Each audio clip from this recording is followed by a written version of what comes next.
En esta sesión del seminario organizado por el Grupo de Investigación en Didáctica de las Matemáticas del IUMA de la Universidad de Zaragoza, Gerardo Piña, investigador doctoral de Cinvestav, muestra el desarrollo de un modelo epistemológico de referencia para la variable compleja elaborado a partir del estudio de 5 obras originales. Agradecer el espacio para Pablo por la invitación y agradecerles también a los que están aquí presentes.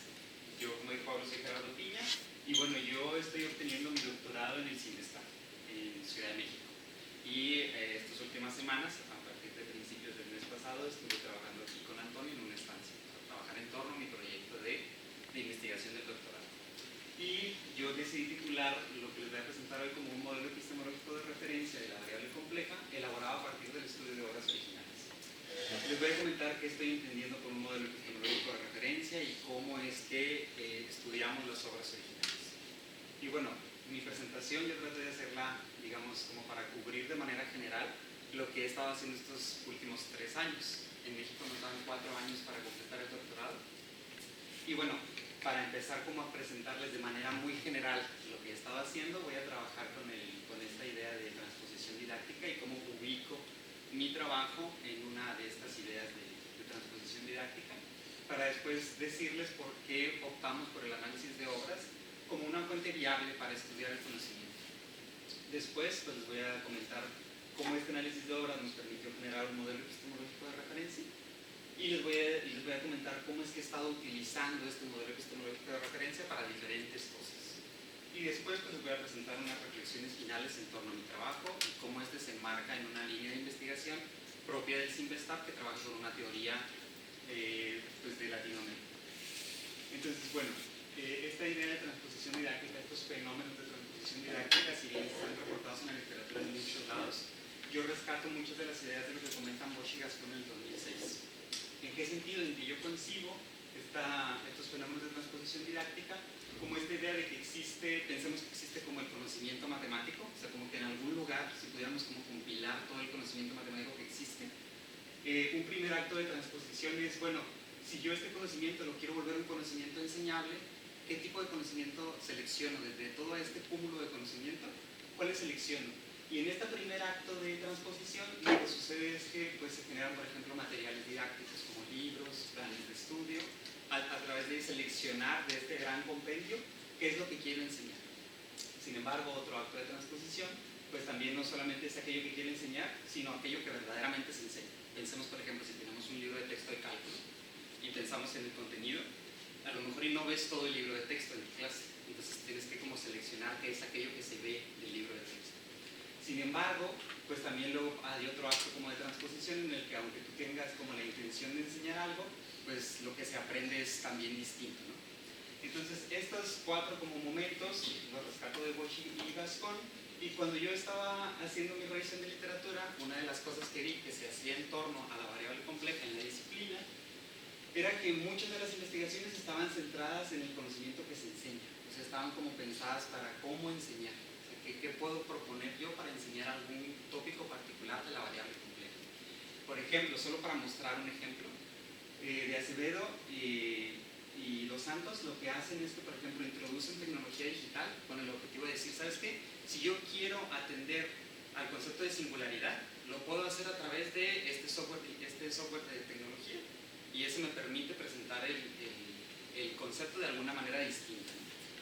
O, por ejemplo, Soto y Oberman, en el 2022 lo que hacen es que también proponen como una forma alternativa para trabajar con el concepto de integral, y también está como orientado con estos tintes de cómo enseñar de alguna manera diferente algún concepto en particular.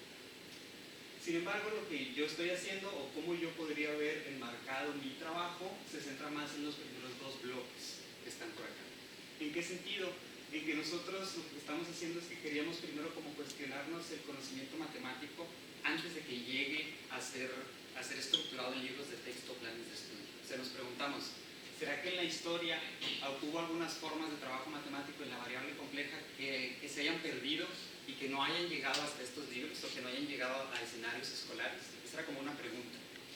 Y de cierta manera, lo que queríamos saber era cómo es que se construyó conocimiento matemático en variable compleja y a través del estudio de obras originales. Sin embargo, esto nos presentaba como retos. ¿Retos en qué sentido? En que, pues ¿qué estudiamos? O sea, si bien quiero ir como a la historia para recuperar cómo se hicieron matemáticas en lo que hoy conocemos como variable compleja, pues ¿qué estudio de la historia? ¿Cómo delimito las obras originales que quiero leer? Porque, por ejemplo, si nos íbamos a un libro contemporáneo de variable compleja, pues hay muchos temas, ¿no? O sea, podríamos hablar de que hay números complejos, funciones complejas, mapeos, series y sucesiones, derivadas integrales, hay un montón de temas que hay en un libro de texto. Entonces, ¿cómo selecciono alguno de esos? ¿Será que puedo seleccionar alguno de esos para luego buscarlo en la historia y ver cómo lo atendieron? Esa era alguna como de las dudas principales al principio del estudio. Y otra cosa que teníamos también en mente era, pues existen muchos tipos de trabajo que consideran a la historia como un recurso para estudiar pues, algunos fenómenos o ver qué sucede en la historia. Y en torno a la variable compleja nos encontramos con 4 diferentes tipos de trabajos. Por ejemplo, Botassin y Gray lo que hacían era una reconstrucción de lo que ellos consideran que es toda la variable compleja. Cómo es que inició la variable compleja y cómo evolucionó hasta lo que conocemos el día de hoy. Pero había otros estudios que no estudiaban todo el desarrollo de la variable compleja, sino que se centraban en estudiar a ciertos personajes históricos. Smithies, por ejemplo, estudia el trabajo de Cauchy en torno a la variable compleja, pero hace como un recorrido histórico de toda la obra de Cauchy.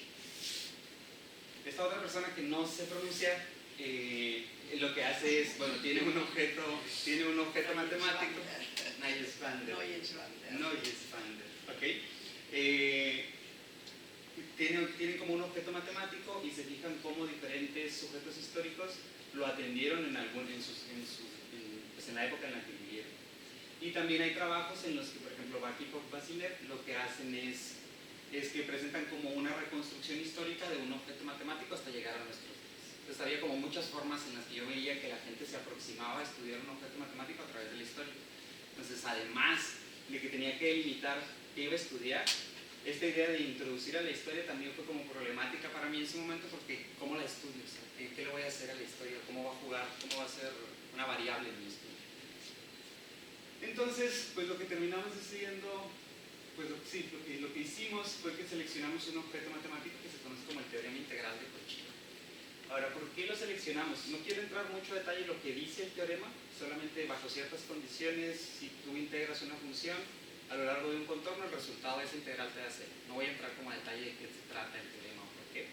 Pero lo que nosotros vimos fue que este era un resultado que había sido atendido por muchos sujetos históricos a lo largo del desarrollo histórico de la variable compleja. Aquí les presento solo 5, que son los 5, que al final de cuentas son las 5 obras que analicé para el doctorado. Pero por ejemplo para la maestría analicé una obra de 1814, donde también se atiende al teorema. Entonces, lo que queríamos, ya que seleccionamos como este objeto, nuestro interés en seleccionarlo fue porque se repetía como mucho en la historia y en muchos años diferentes.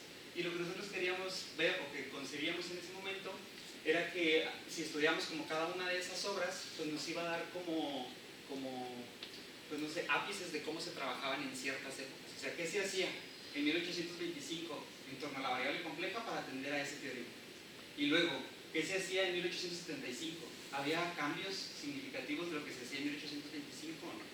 Esas eran como las ideas que teníamos en mente, que dijimos, a lo mejor es un objeto de estudio que nos va a dar como información de un periodo largo de tiempo. Y lo que queremos hacer, o por qué estudiamos este resultado, es porque queremos entender cómo los sujetos históricos, Cauchy, Jodin, Dussat y Moore, hicieron matemáticas en sus respectivas épocas en torno al teorema.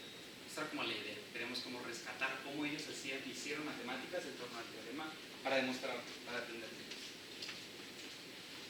Entonces, ¿cómo lo estudiamos? Si bien ya como que empezamos a delimitar nuestro objeto y que iba a ser un estudio de corte histórico y lo que queríamos, ¿cómo lo vamos a estudiar? Y ahí otra vez entró como un conflicto porque había como mucha literatura, como les comento. Por ejemplo, Grattan Guinness propone que hay como 2 tipos de formas de acercarse para estudiar el desarrollo de un objeto matemático a lo largo de la historia. Una llamada la perspectiva hereditaria, que es como buscar una ruta de desarrollo que culmine en lo que conocemos como el objeto de hoy. O sea, si yo tengo el teorema integral de Cauchy como lo conozco hoy, ese lo quiero como ver en la historia. Mi marco de referencia es siempre el objeto como si estuviera terminado y lo quiero buscar en la historia a ver dónde apareció. Mientras que la otra perspectiva, la perspectiva histórica, esta reconoce como estos contextos de producción. O sea, si bien no quieres como buscarlo para dar como un desarrollo cronológico del objeto, pues lo que estás haciendo es como reconocer estas formas de producción que son como en sus respectivas épocas. Y pues de este tipo de estudios hay muchos. Por ejemplo, Fried también no es tan dicotómico como Grattan Gillies, sino que presenta como una escala de grises, pero al final de cuentas hay como dos polos. Por un lado está este contexto no tan histórico, donde no se reconocen los contextos de producción, mientras que en el lado histórico pues sí empiezas como a reconocer de cierta manera los contextos de producción de las obras. Y lo que nosotros queríamos hacer pues era como acercarnos a aquel polo. O sea, queríamos como tratar de reconocer, esta idea de querer reconocer cómo los sujetos históricos hicieron matemáticas, pues implica que seamos conscientes del contexto de producción de las obras. Entonces esa fue como una decisión que se tomó en el estudio. Y bueno, particularmente lo que yo hice fue que a las obras las concebí en el sentido de Spinoza como un objeto de difusión. Las obras yo las estoy pensando no solo como escritos antiguos de matemáticas, sino que las estoy concibiendo como producciones que acarrean una intencionalidad de comunicar algo. Entonces mi primer objetivo es, tengo estas 5 obras, ¿cuál es la intencionalidad de cada obra? Si bien los estudios me decían que ahí estaban atendiendo el teorema integral de Cauchy, ¿para qué lo estaban atendiendo? ¿Cuál fue la necesidad de que lo atendieran en sus respectivas épocas? Y ahorita les voy a comentar, grosso modo, qué es lo que encontramos de esto. Por ejemplo, Cauchy en 1825 atiende al teorema porque en ese año Cauchy provee un significado para lo que hoy conocemos como la integral compleja. Hasta antes de 1825 no había como un tratado de cómo integrar cuando los límites de integración son números complejos. Entonces Cauchy lo que hace es decir, yo voy a darle un significado a eso. ¿Qué significa integrar cuando yo tengo los límites de integración números complejos? Y cuando hace eso, demuestra el teorema integral de Cauchy. Y luego, por ejemplo, Briot y Bouquet, lo que están haciendo es, si se fijan, son como 50 años de diferencia. Entonces, lo que pasa con Briot y Bouquet es que ellos reconocen que la variable compleja, como que, te voy a decir así, la variable compleja se ha estado desarrollando en estos 50 años, pero se ha desarrollado como en diferentes escuelas. O sea, el trabajo de Cauchy se trabajaba de cierta manera, el trabajo de Riemann se trabajaba de cierta manera. Y lo que hacen Briot y Bouquet es que presentan como estos resultados, o resultados de la variable compleja, pero enmarcados en la escuela de Cauchy. Lo presentan como en la introducción de su libro. Es un libro que sí tiene como a lo mejor tintes didácticos, pero tenía como esta intención, al menos así lo alcanzo a ver, de recopilar estos resultados de la escuela de Cauchy, y aquí demuestran el teorema de una forma diferente a como lo hace Cauchy en 1825. Gursal lo que hace es que presenta una demostración alternativa a estas anteriores, y luego, 6 años después, hace un refinamiento de las hipótesis del teorema. Dice, pues tenía como ciertas hipótesis, pero necesito ampliar las hipótesis porque me falta algo para poder demostrar un paso, digamos así, del teorema. Y luego lo que dice Moore en 1900 es que este refinamiento de las hipótesis no es necesario, se puede demostrar de otra manera por reducción a los. Entonces este es como los motivos por los cuales estos personajes atendieron al teorema, y algo que quiero como resaltar es que si se fijan, todas las personas los atendieron por lo que nosotros llamamos la búsqueda de consistencia interna del aparato matemático. O sea, el teorema se desarrolló dentro de la propia matemática. No hubo como la necesidad de matematizar algún fenómeno físico y ahí se vio el teorema, sino que solamente por querer atender al desarrollo de la matemática como disciplina es que se empieza como a demostrar el teorema de maneras diferentes. Entonces, bueno, ¿qué es lo que nosotros hicimos entonces ya como más particular? Teníamos como estas obras y entonces las cuestionamos, les hicimos preguntas, les hicimos 2 tipos de preguntas. Un tipo de preguntas como para reconocer estos contextos de producción es qué tipo de expresiones icónicas, simbólicas, narrativas, tabulares le permitieron a estos autores comunicar todas estas definiciones, teoremas, conceptos, objetos matemáticos que estaban trabajando al demostrar el teorema. Y la otra pregunta es, aparte de reconocer estas expresiones, o sea, de identificar estas son simbólicas, estas son icónicas, este tipo de expresiones, ¿qué están comunicando? ¿Qué les permiten hacer a los autores?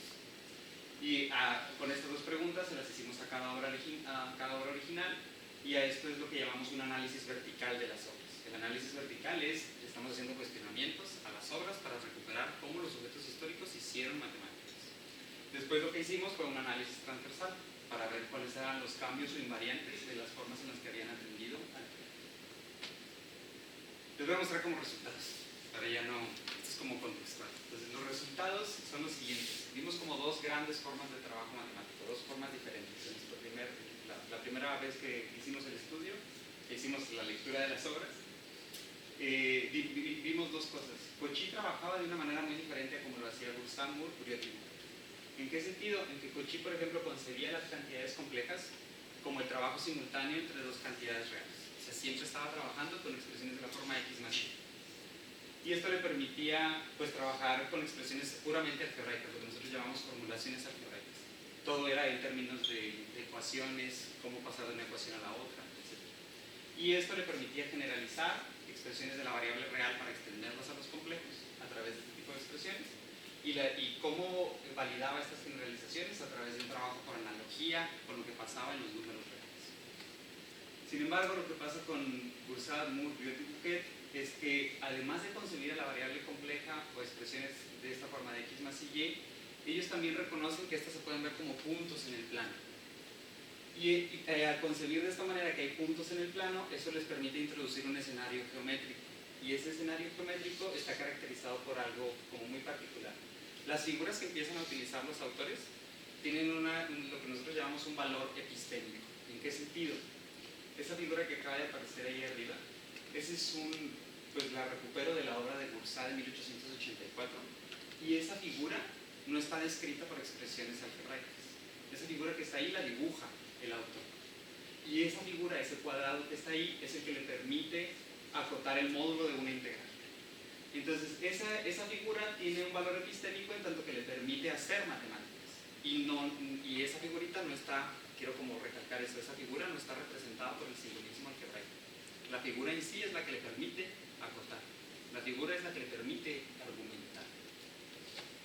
Y lo que nosotros vimos con estas dos diferentes formas de trabajo fue lo siguiente, como que nos preguntamos, pues, ¿qué pasó? O sea, ¿cómo pasamos de una a la otra? En la historia, porque somos como conscientes que estábamos analizando como episodios, ¿no? O sea, estábamos analizando 1825, luego 1875. Y hay 50 años de trabajo que nosotros no estábamos como alcanzando a recuperar con nuestro análisis.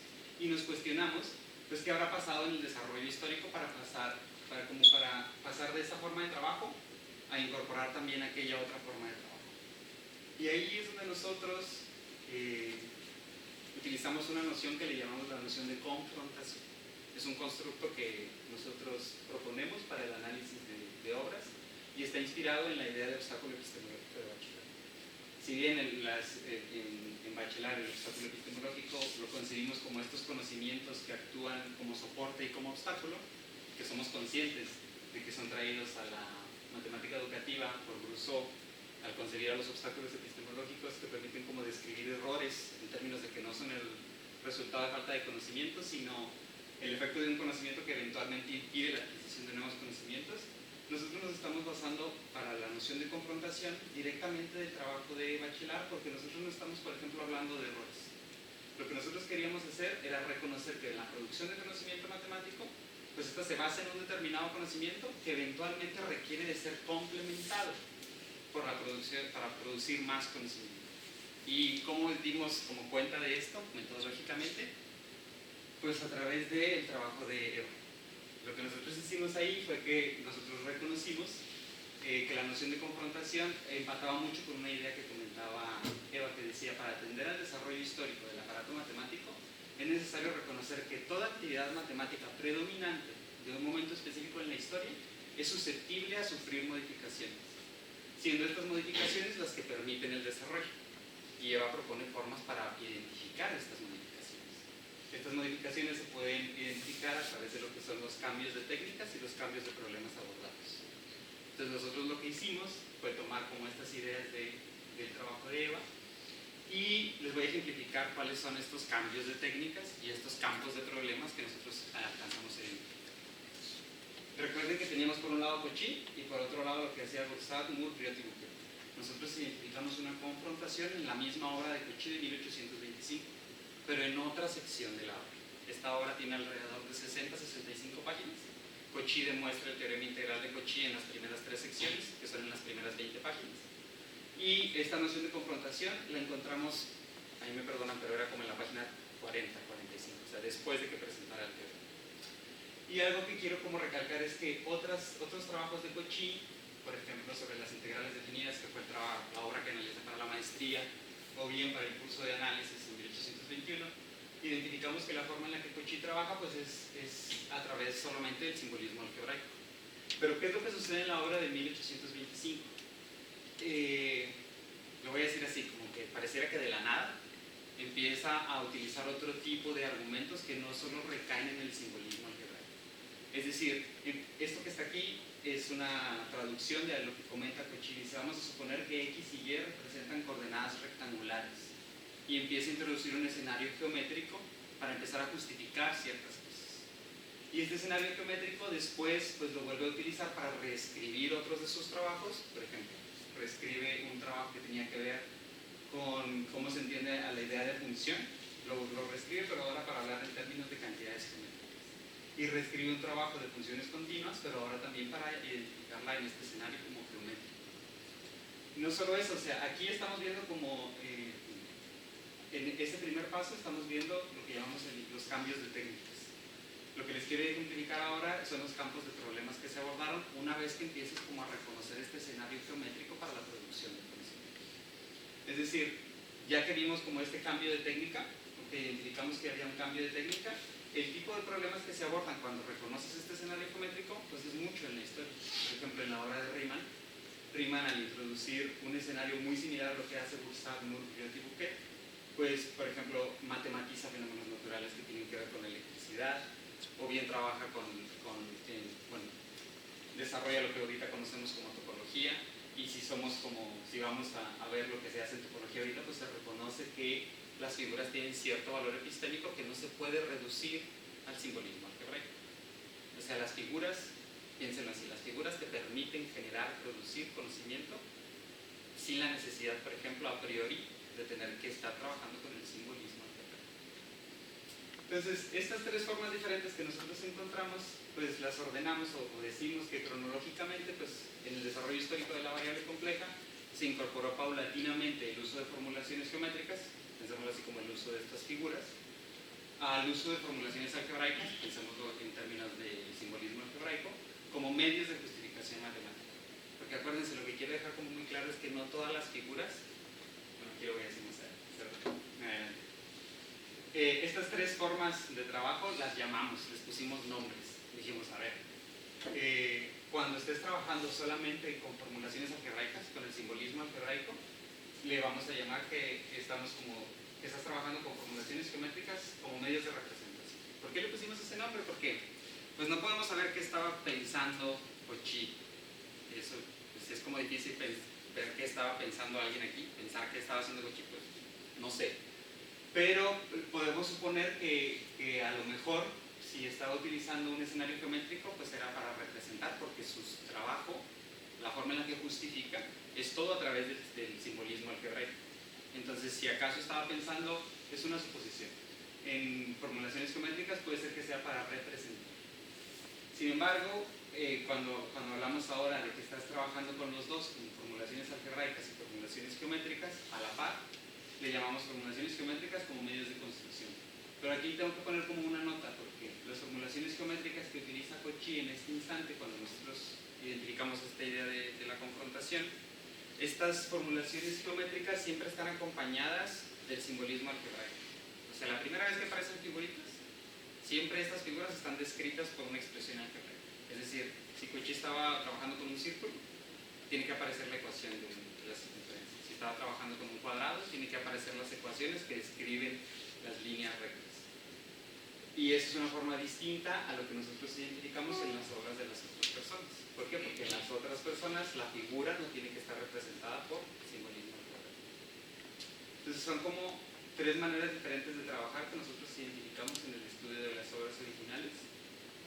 Y estas son las que nosotros consideramos que forman parte de un modelo epistemológico de referencia. ¿Por qué? Porque estos nos están diciendo cómo, por ejemplo, nos permiten describir diferentes formas de hacer matemáticas en lo que denominamos ahorita variable compleja.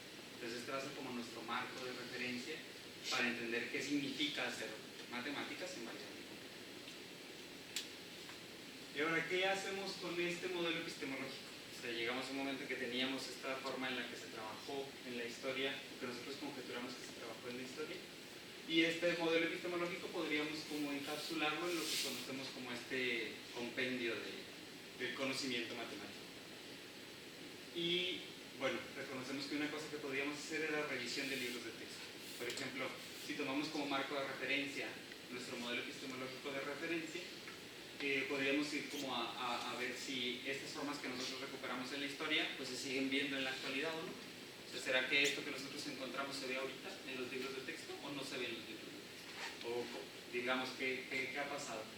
Y eso fue una de las cosas que estuvimos haciendo acá con el trabajo con Antonio.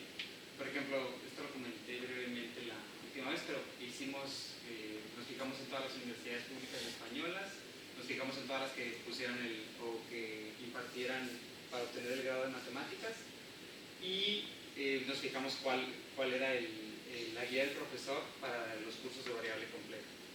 Y nos dimos cuenta de toda esta información, que los 5 libros más utilizados pues son estos que acaban de aparecer aquí, al menos digámoslo así, en lo que nosotros consultamos. Y les quiero comentar como brevemente que alcanzamos a observar cuando nosotros hicimos el análisis de estos libros.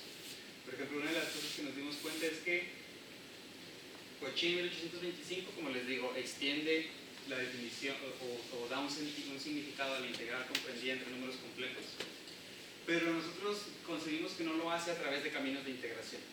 Y al no pensar en caminos de integración, pues esto difiere con lo que se hace en el escenario contemporáneo en los libros de texto. O sea, en los libros de texto, en estos 5 libros por lo menos, cuando presentas el concepto de integral compleja, tienes que hablar de un camino de integración.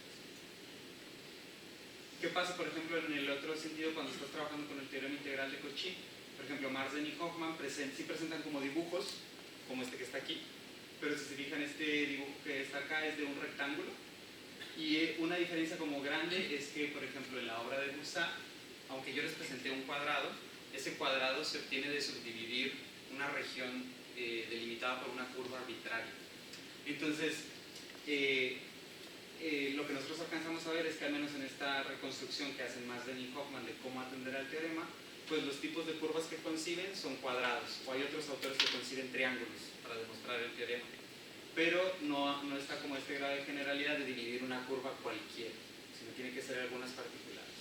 Y no solo eso, sino que por ejemplo en el mismo trabajo de Marsden y Hoffman lo que vimos es que no se le deja como libre a las personas que leen el libro de que ellos sean libres de trabajar con las figuras como gusten. Las figuras siempre están siendo como, los autores te dicen cómo utilizarlas. O sea, te dicen, a esta figura divídela de esta manera.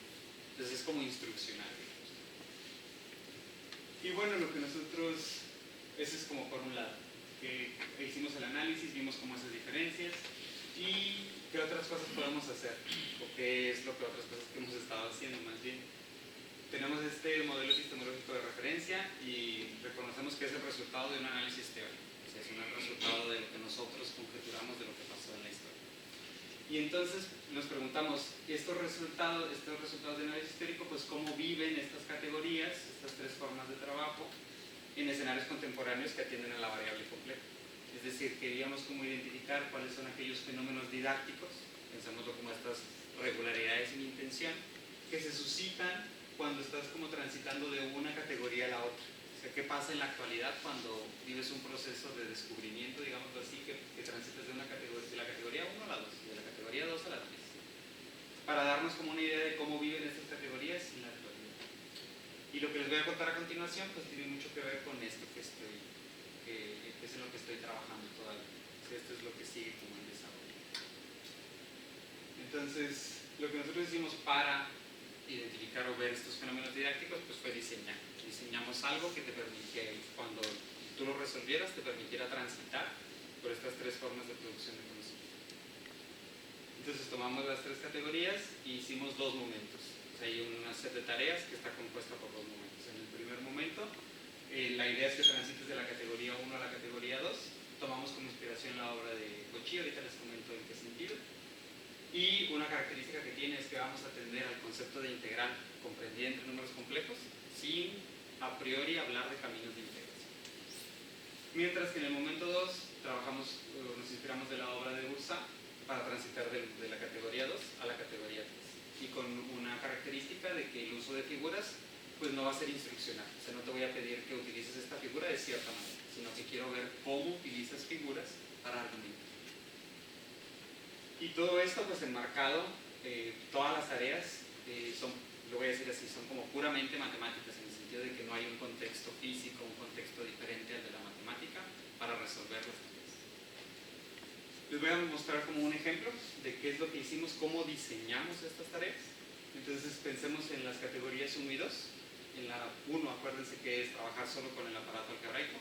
Y en la categoría 2 es, si trabajas con el aparato algebraico, también introduces como estos objetos geométricos, pero esos objetos que introduces están acompañados de una expresión simbólica.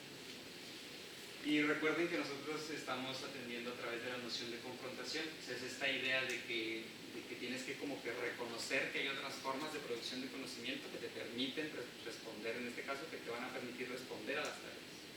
Entonces lo que hicimos fue lo siguiente: tomamos estos tres elementos y hay un conjunto de tareas que lo que quieren hacer es crear un escenario en el que las respuestas descansen solamente en el aparato algebraico.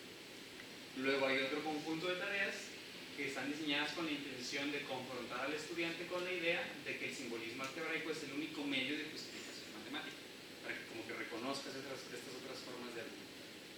Mientras que el otro tipo de tareas están diseñadas con el objetivo de entender cómo los estudiantes relacionan expresiones algebraicas con figuras, y con figuras muy particulares, van a ser de solo líneas o rectas. Entonces les voy a mostrar de manera general, por ejemplo, ejemplos. O sea, la tarea 1, por ejemplo, necesitas trabajar con la definición de Cauchy. Te presento como la definición de Cauchy para calcular una integral comprendida entre números reales, y te pido que calcules una integral a través de esa definición. Sin embargo, en la tarea 2 te pido que extiendas esa definición. ¿Cómo extenderías esta definición para trabajar con una integral comprendida entre números complejos?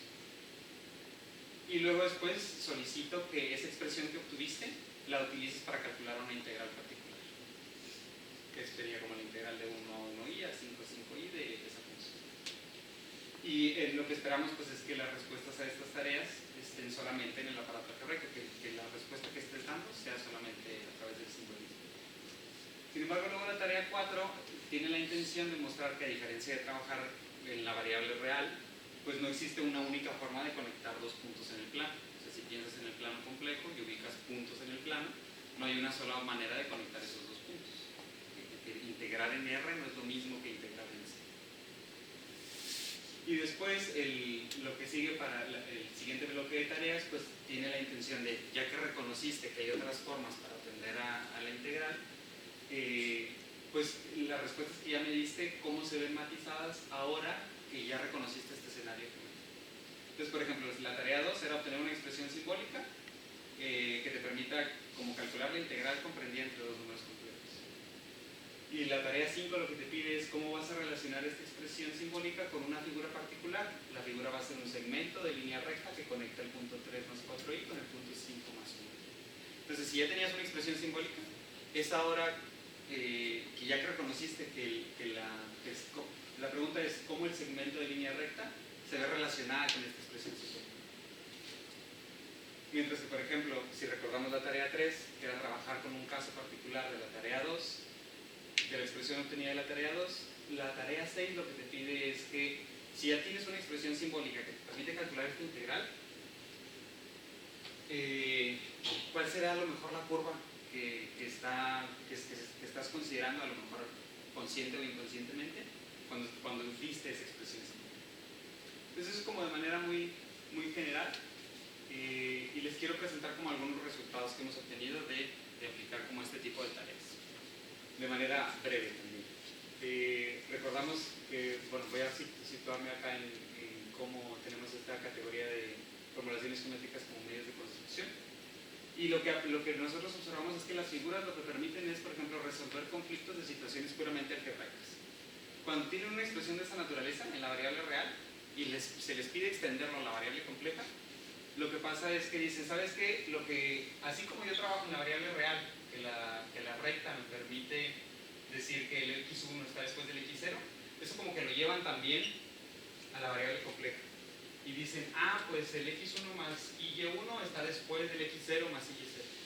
Y eso les permite proponer como en primera instancia cómo atender a una integral comprendida entre números completos. Otra cosa que hemos observado pues es que las figuras están entrando en un juego como un medio de justificación para expresiones puramente simbólicas. ¿En qué sentido? Estábamos, por ejemplo, en otro momento que no les presenté ahorita del diseño, se requiere trabajar con esas expresiones y para decir por qué esas expresiones son verdaderas, las personas que nos apoyaron con la secuencia de tareas justifican a través de un dibujo. O sea, dicen, es que esta expresión es cierta porque... y argumentan con el dibujo. Y bueno, para poder hablarles un poquito del momento 2, que sé que no les presenté como las tareas tal cual, quiero darles solo como una visión global de lo que presentamos. Aquí piensen que todas estas curvas que están aquí en diferentes colores son como un contorno que delimita una región del plano, ¿no? Y lo que se les está pidiendo en esta tarea es ¿cómo me dividirías tú el interior o esa región? De tal manera que cuando tú pienses, por ejemplo, en todos los puntos que están en esta región y que pienses en el conjunto de todas las distancias que puedes calcular entre cualesquiera dos puntos de ese conjunto, que me des una cota superior para ese conjunto. Esa es como la idea de la tarea. Dame una cota superior para el conjunto de todas las distancias entre cualesquiera dos puntos de las regiones. Y eso lo pedimos, para cuando las curvas están expresadas, o sea, tienes una expresión analítica para las curvas, pero también para curvas a mano alzada.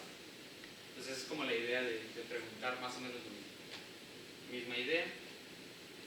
Y aquí lo que hemos observado es que, por ejemplo, utilizan figuras para comparar. Es decir, esta persona que está aquí lo que hizo es dividió con estas líneas punteadas y lo que argumenta es que dice, ¿sabes qué? Pues esa cota que tú me estás pidiendo para esta región, pues yo te la voy a dar a través de la diagonal de este rectángulo que contiene a la región que tú quieres. Entonces está como comparando para obtener esas cotas superiores.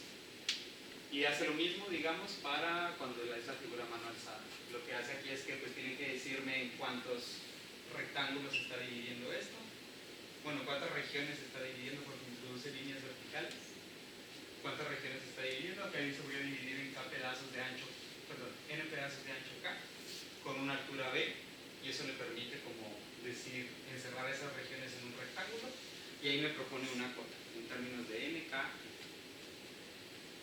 Entonces lo que hasta ahorita hemos estado viendo es que estas tareas, por ejemplo, nos están permitiendo ver cómo viven pues, estas categorías en escenarios contemporáneos. ¿En qué sentido? En que esto que está aquí de que entran en juego para comparar, para resolver conflictos de situaciones puramente algebraicas, eso no nos lo daba la historia. O sea, cuando hicimos el análisis de las obras originales, no éramos como muy conscientes, bueno, no salió esto del análisis de cómo se utilizaban las figuras para resolver algún tipo de conflicto. Y bueno, quiero como comentar que este sigue siendo como un trabajo que estamos desarrollando. Esto que les presenté fue de unas pruebas piloto, se todavía me falta hacer como la recolección de los datos, o sea, sigo trabajando en esto. Y bueno, también estando acá con Antonio, pues me percaté de, como en todos lados, que hay limitaciones de nuestro modelo epistemológico de referencia.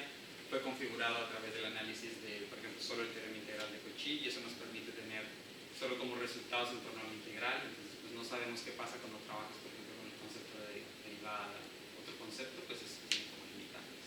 Y claro, pues eso limita también el tipo de análisis que podemos hacer para libros contemporáneos, o sea, por mencionar solo algunos, ¿no? Y quiero como ir cerrando con esta idea de que, por ejemplo, voy a cerrar con lo que empecé de los fenómenos de transposición didáctica, y quiero comentar que, aunque no lo dije, pues mi trabajo está fundamentado en la teoría socioepistemológica. Tampoco les comenté, por ejemplo, aspectos metodológicos generales como estoy haciendo una ingeniería didáctica, cosas de esa naturaleza, pero quería comentar lo que estamos trabajando con este marco, y que ahí pues una de las cosas que se hace es que nos cuestionamos qué es esa idea, qué estamos entendiendo por esto de conocimiento matemático. Me parecía ser que a priori, cuando Bosch y Gascón lo presentan en el 2006, y que lo he visto también reproducido en otros escenarios, esta idea de conocimiento matemático pareciera ser que solo es aquel que producen los matemáticos. O sea, esta idea de que es el conocimiento matemático solo viene de lo que los matemáticos dijeron. Sin embargo, pues en el marco se reconoce que esta idea de lo que es matemáticas también podemos recuperarlo del quehacer de los ingenieros, de comunidades originarias. Si bien no es mi caso, pues se los estoy presentando solo por si tienen algún interés en leer un poco más alrededor de esto, porque yo no trabajo con estas comunidades, pero es algo que se reconoce como en la teoría. Y no solo eso, también quiero como comentarles que hay muchos estudios en la socioepistemología que se van a la historia. Y al irnos a la historia, así como yo les comenté los conflictos que tuve al irnos a la historia, pues estas otras personas que también se han ido a la historia para estudiar diferentes objetos, como la serie trigonométrica de Fourier, analizan obras de Ohm y de Maxwell para ver fenómenos eléctricos, se ha analizado el Armagestro de Ptolomeo ya por varias personas con este marco, y lo que supone hacer un estudio de corte histórico con esta perspectiva socioepistemológica, pues es que tenemos que adaptar como metodológicamente, tenemos que ver cómo estamos atendiendo a las ciencias. Y eso pues también se puede consultar en trabajos del grupo de trabajo, digamos así, que trabajamos con la socioepistemología, y que se los presento también solo como por si tienen interés de ver cómo atendemos a estudios de corte histórico desde esta perspectiva teórica. Y bueno, a mí no me queda nada más que presentarles las referencias